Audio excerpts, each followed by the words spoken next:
Today I'll show you how I put together this little Vardo traveling wagon for use in tabletop games, usable in a variety of different settings such as cities or wilderness.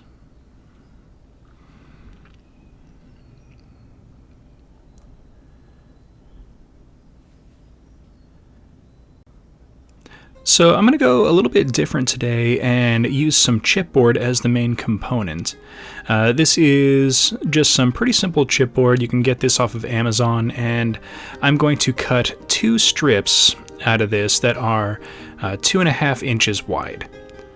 Now one of these strips is going to be the sides of the Vardo wagon, and the other strip is going to be the floor as well as the front and back sides. Just a couple quick passes with a utility knife.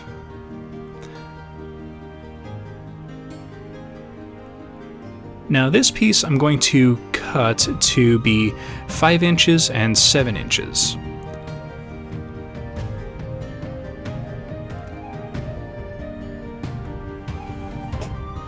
Now this one's the 7-inch piece, and this one I'm going to mark at a 3-inch length on both sides.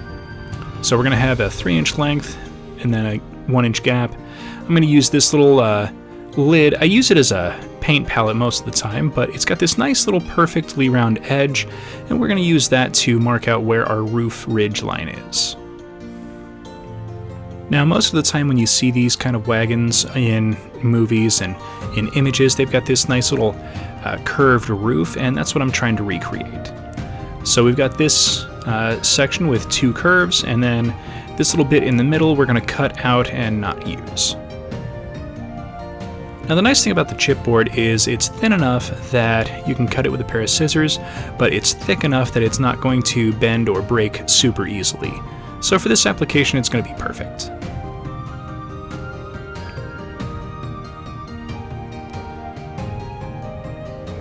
Alright, so I cut all the pieces out, and we're going to do a quick little test fit and see how everything looks in its rough shape.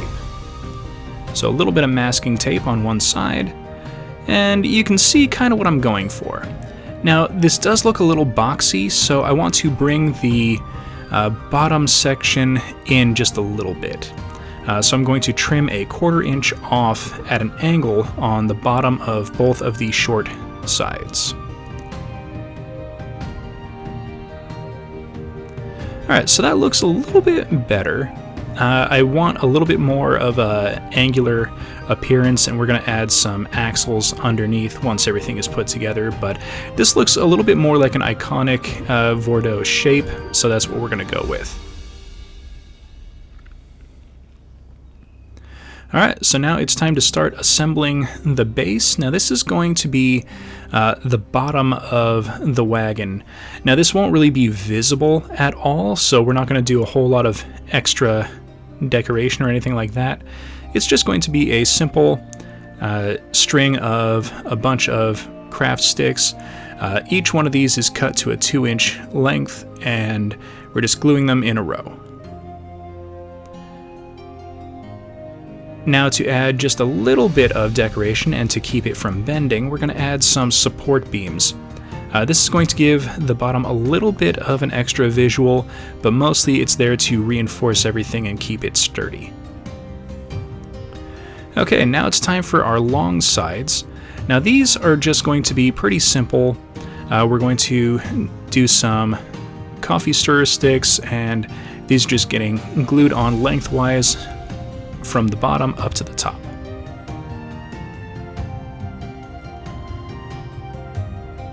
Now most of the time when I use chipboard, I like to use tacky glue or just regular PVA, but I wanted to build this a little bit quicker, so I'm using the hot glue.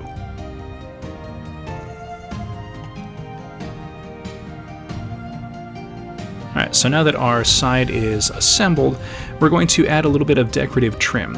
Now these are some craft sticks that I found at Michael's. They are the same width as a coffee stirrer stick, but they're about twice as thick. So it's really nice for a little bit of extra visual without adding a whole lot of massive bulk to the siding. And then we're going to assemble our short sides in much the same fashion, except we're going to attach the pieces vertically instead of horizontally. Now, there's no real reason why I did this, and in most of the images of a Vardo that I've seen, there's no real rhyme or reason to how they're put together, but I wanted just a little bit of extra contrast for the build.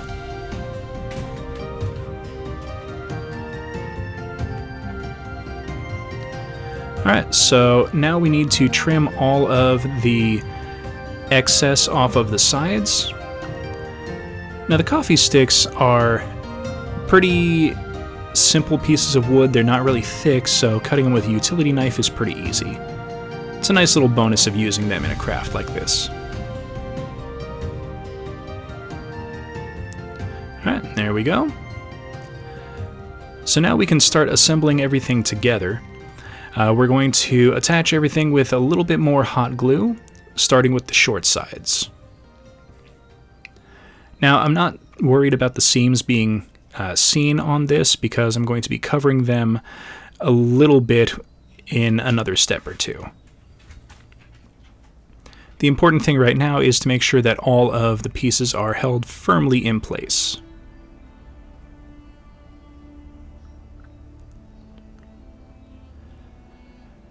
Now, this side piece here has a section that has a little bit of a gap in between the trim and one of the sides. I want that to be facing up. And then reinforce all of the interior joints with a little bit more hot glue. This will help keep everything together and prevent it from bending or warping.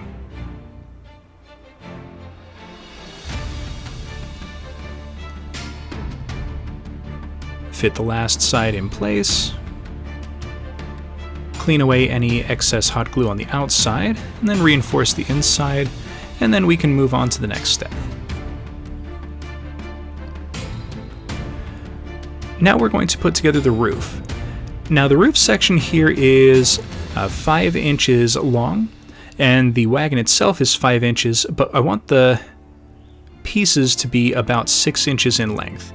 So I cut a bunch of 4-inch pieces of craft stick and a bunch of 2-inch pieces of craft stick, and I'm just doing an alternating pattern to create some roofing shingles. And as you can see, each side has about a 1/2 inch overhang. These will be visible from the front and back, but the chipboard is what's going to attach to the rest of the wagon.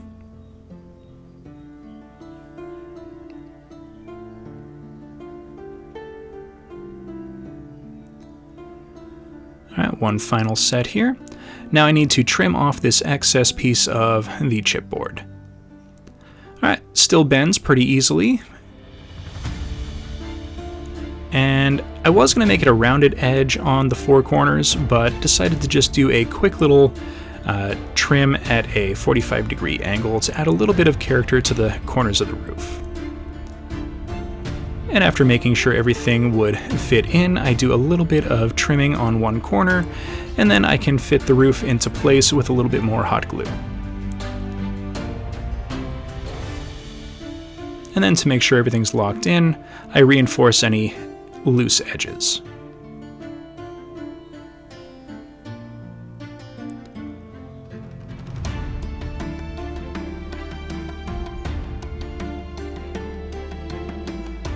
Alright, that looks pretty good. So now for the wheels. Now, I was considering making some wheels, but then I remembered I had these gears. Now, these are buttons. They're made out of plastic. I found them at Michael's a little while back. They're about the right size, and you can see here I'm clipping off all of the little gear nubs on the outside.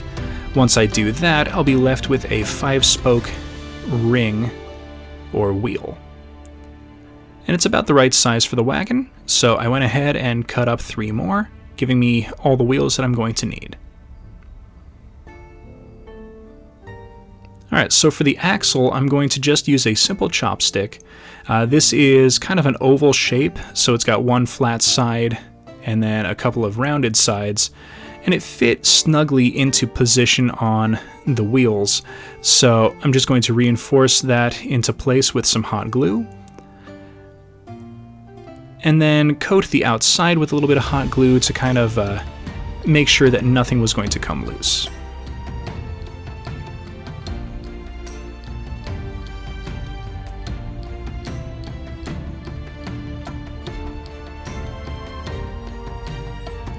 And I'll do the other axle off camera, but these are going to work out pretty well.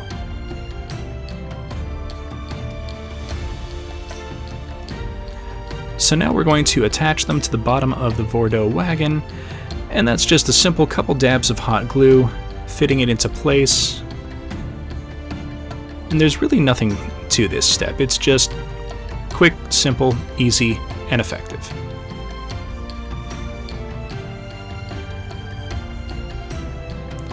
Alright, so now we're going to add a front seat for a driver. Now, I don't want this to be huge, so we're just going to cut 2 pieces off of a craft stick that are 1.5 inches in length.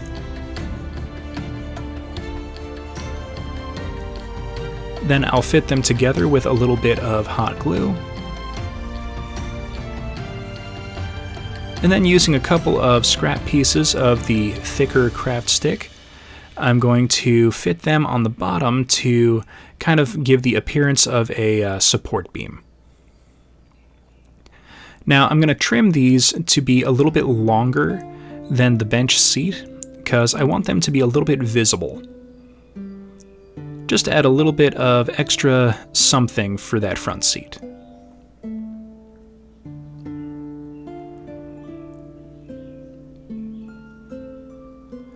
And then using a pretty generous amount of hot glue, I'll fit it into place just to kind of make sure it doesn't come loose. Scrape away any of the hot glue that might have seeped out. And because I'm going to be setting models on this during gameplay, I want it to be a little bit reinforced. So I'm taking a couple small pieces of a barbecue skewer and cutting them at some angles to add a little bit of angled support underneath the bench seat. Now, I should have tested this before I hot glued it, but the angles weren't perfect, so I'm trimming them down just a little bit more.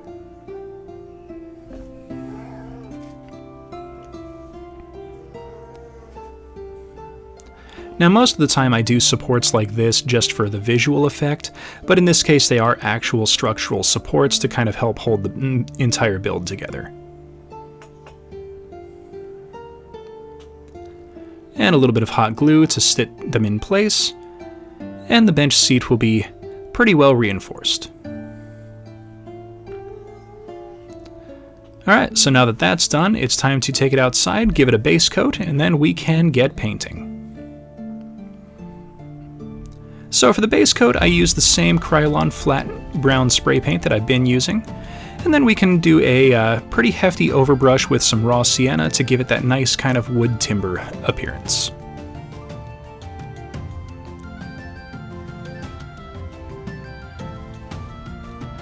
Now the upside to using the flat brown is it's pretty much a raw umber in its coloration, so the raw sienna will kind of seep into it and we'll get this nice kind of almost two-toned appearance. So we'll see little elements of the brown showing through the raw sienna.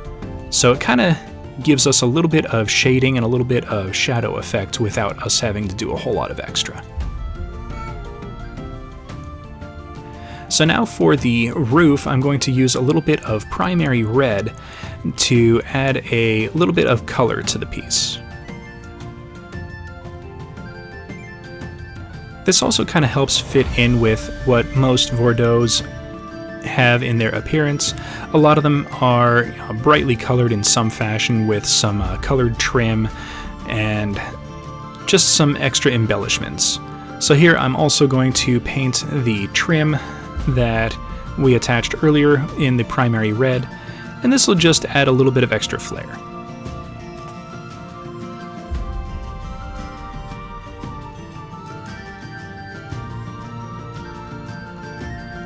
and take a moment to paint the underside of the roof section.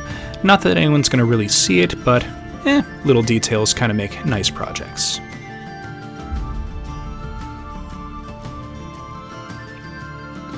Alright, now that that's done, we're going to take some unbleached titanium and just kind of weather the entire piece. I want it to look like this has been out in the weather and really kind of used. Maybe it's been traveling for a long time and the owner has been through a lot of different areas. Maybe it needs an extra coat of paint the next time they're in a city, whatever you want to describe it as. But this will give it a nice weathering effect and just kind of make it look a little bit more lived in.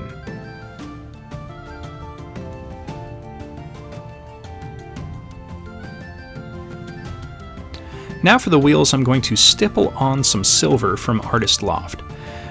This will shine up the wheels quite nicely, and stippling it on means that we don't have any kind of directional impression from the paint, and it looks kind of like a hammered metal.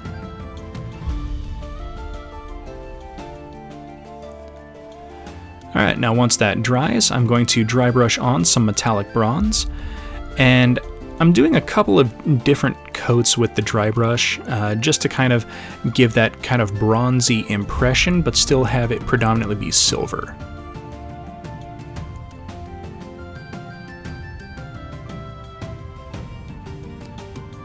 And here we are with the finished wagon. I attached a couple of windows off camera in a staggered formation, just one in front, one in back, and then made a quick simple door. Nothing to them really. I've covered how to make doors and windows in the channel before, so I'm not going to rehash that here. All in all, I like the build. I think it's a neat little addition to my table, and I hope everyone else enjoyed. Please hit that like button, subscribe for future content, comment down in the comments section, let me know how I'm doing, and we will see everyone next episode.